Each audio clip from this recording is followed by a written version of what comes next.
We gave your child's operation money to your sister. She deserves a better life. Dad said it like a badge of honor, not betrayal. Mom nodded beside him, smiling faintly, as if ruining my child's chance at surgery was some moral triumph. The air went silent. Even the sound of the ceiling fan felt too loud. I didn't cry. I didn't shout. I just looked across the table at my fiancé, Daniel. His hand was already tightening around mine under the table, steady, protective. My sister, Clara, smirked and said sweetly, "You'll understand one day, Mia. Life rewards those who make something of themselves." Something in me broke quietly. Dad leaned back, sipping his tea. "Clara's opening a boutique. She needs that money more than you do. Your son's surgery isn't life or death. It can wait. But your sister's dream? That's an investment." Daniel stood up slowly. Calm. Controlled. "Mr. and Mrs. Harper," he said, voice low but sharp. "Do you have any idea what you just said?" Mom frowned. "Sit down, Daniel. Don't make this dramatic.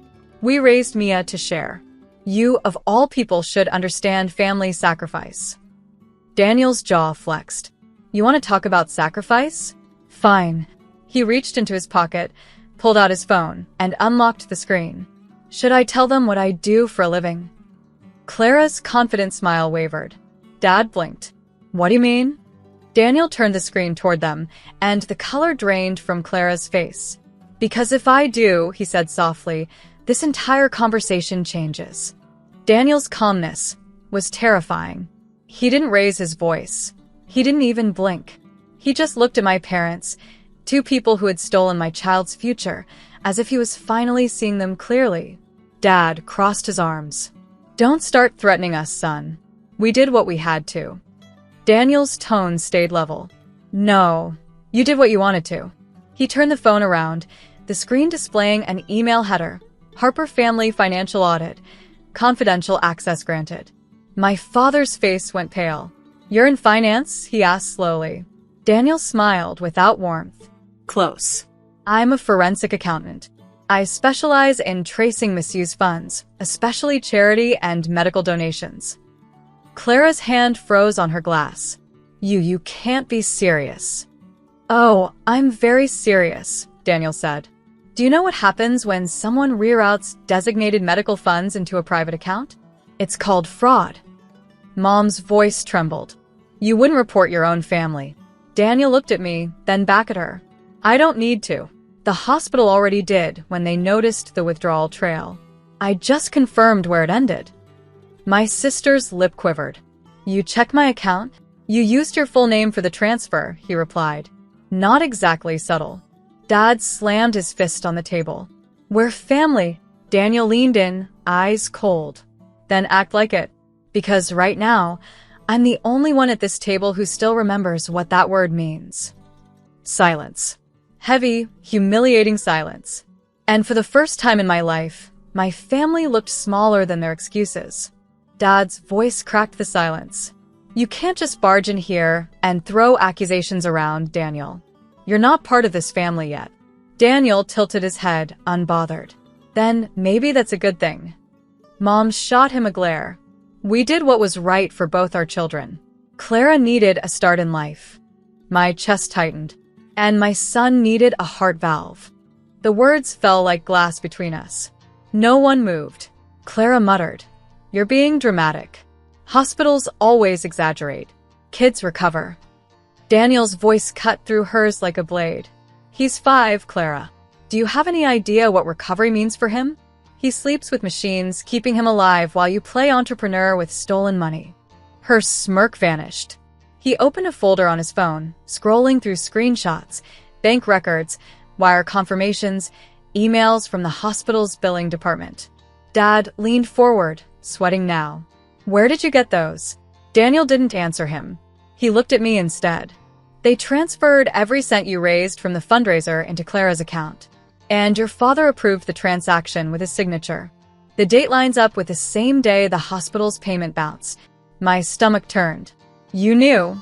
I whispered to Dad. He didn't meet my eyes. "We plan to pay it back." "With what?" Daniel asked sharply. "Your retirement fund? Or your daughter's boutique sales? Mom tried to stand, but Daniel's tone stopped her cold. You don't need to explain. You'll have the chance to, when the auditors contact you. Their faces drained of color. And just like that, the silence of guilt finally replaced the noise of excuses. Dad's knuckles turned white on the edge of the table. You wouldn't dare involve outsiders in family matters, he hissed. Daniel leaned back, calm as ever. It's already done. The hospital initiated a review the moment the funds vanished. All I did was confirm where they went. Mom's lips trembled. We were going to give it back. Clara just needed to get her store open first. Stop, I said quietly. You didn't borrow it. You took it. From your grandson's surgery fund. And you justified it because you thought I'd stay quiet like always. Clara's eyes darted between us, her bravado crumbling. Mia, I swear, I didn't know it was his money. Dad said it was extra from the fundraiser. I laughed softly. There was no extra. Every dollar had a name on it. Donors who trusted us. Daniel slid a folder across the table, a printed report stamped with the hospital's logo. They've already filed preliminary charges. But they're willing to hold off formal action if the money is returned within 72 hours. Mom gasped. 72? That's impossible, Dad muttered. We can't move that kind of cash fast enough. Daniel shrugged.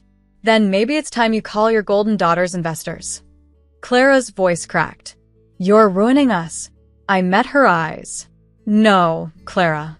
You did that when you decided my child's pain was less important than your lifestyle. For a moment, no one spoke. Only the sound of Dad's labored breathing filled the room. Then Daniel stood, placing his phone down like a final warning. You've got 72 hours, he said. After that, the next call comes from the attorney. And as he took my hand to leave, my family finally understood. This time, I wasn't bluffing. The next morning, my phone buzzed nonstop. Missed calls, messages, voicemails. Mom's voice in one. Mia, please don't do this. We'll fix it. We just need more time. Dad's in another. You're not thinking clearly. You'll destroy your own family. But I was thinking clearly for the first time in my life. I stared at the calendar reminder Daniel had set. 72-hour deadline expires Friday, 9 a.m. The day crawled by. Daniel worked quietly beside me, laptop open, checking wire records. He didn't speak unless necessary, just placed a comforting hand on my shoulder whenever my resolve started to waver. On day 2, Clara called from an unknown number. Mia, please. The boutique's launch failed. I can't get investors. Dad's freaking out. Mom won't stop crying. I said nothing. She exhaled shakily. You've changed. You're cold. I smiled faintly. No, Clara. I just learned to match your temperature. Silence. Then she whispered, I never thought you'd actually go through with this. You never thought I could, I replied. The final night, Mom showed up at my door, makeup smeared, hands trembling. She didn't speak at first. She just held out a check. We sold the cottage. It's all we had left. I looked at it, $48,000. The exact amount they'd stolen. I hope your sister learned something from this, she said quietly. She won't, I answered. But I did. When Daniel submitted the repayment confirmation to the hospital the next morning, the legal department sent a simple message back. Case closed. Funds restored. I closed my laptop slowly. The storm was finally quiet. For a few days, everything went silent again, the kind of silence that isn't peace but aftermath. Then, on Thursday night, Dad called. His voice sounded smaller than I'd ever heard it. We lost the boutique, he muttered. Clara's investors pulled out after hearing rumors about the hospital funds. Daniel looked up from his laptop, mouthing, They deserved that. I said nothing. Dad continued. Your mother's been different. She doesn't leave the house. Clara barely speaks.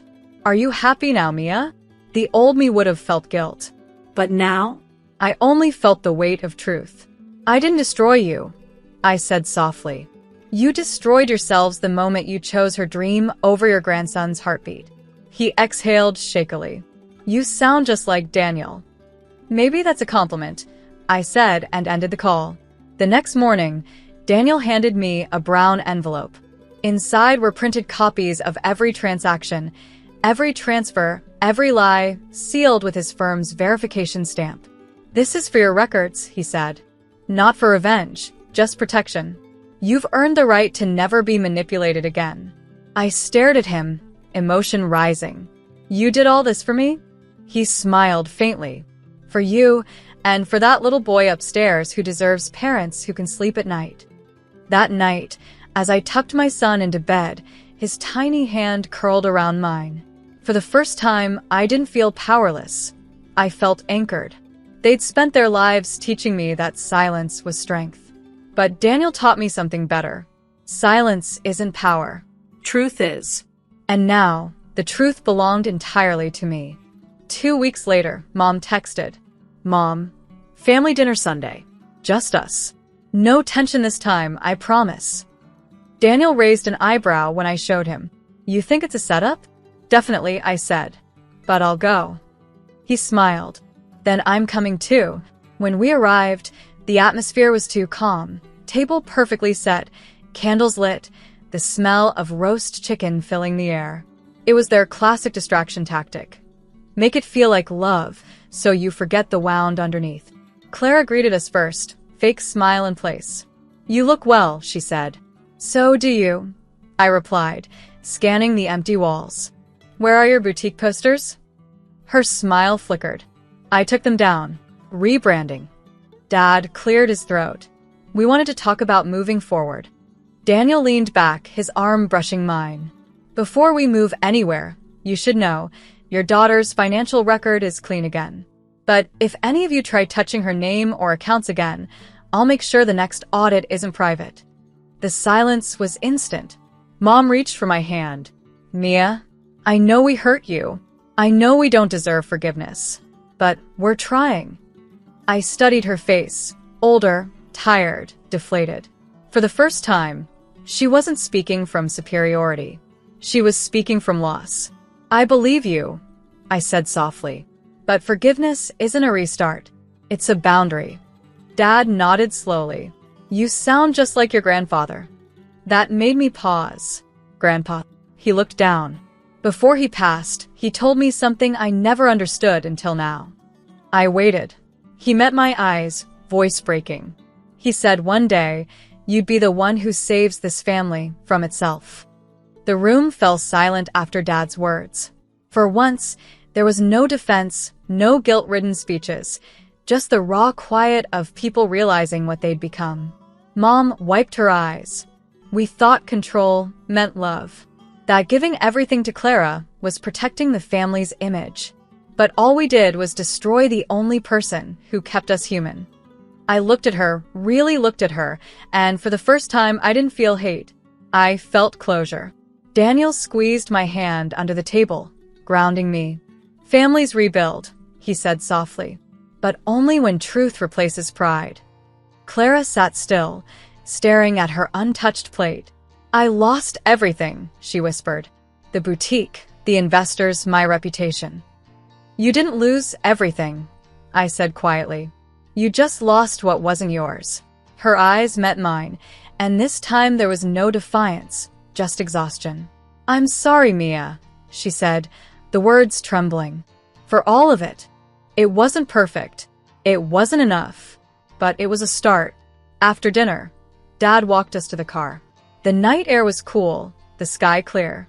"I know we can't undo what we did," he said, voice low. "But I'm proud of you. You stood your ground. You became the kind of person I was too weak to be." I smiled faintly. Then maybe that's what Grandpa meant. Driving home, Daniel reached for my hand. "You okay?" I looked out the window at the quiet streets. Better than okay. I didn't just get justice, I got peace. Because sometimes revenge isn't loud. It's calm, quiet, and undeniable. And when it comes, it doesn't burn the past. It buries it with grace.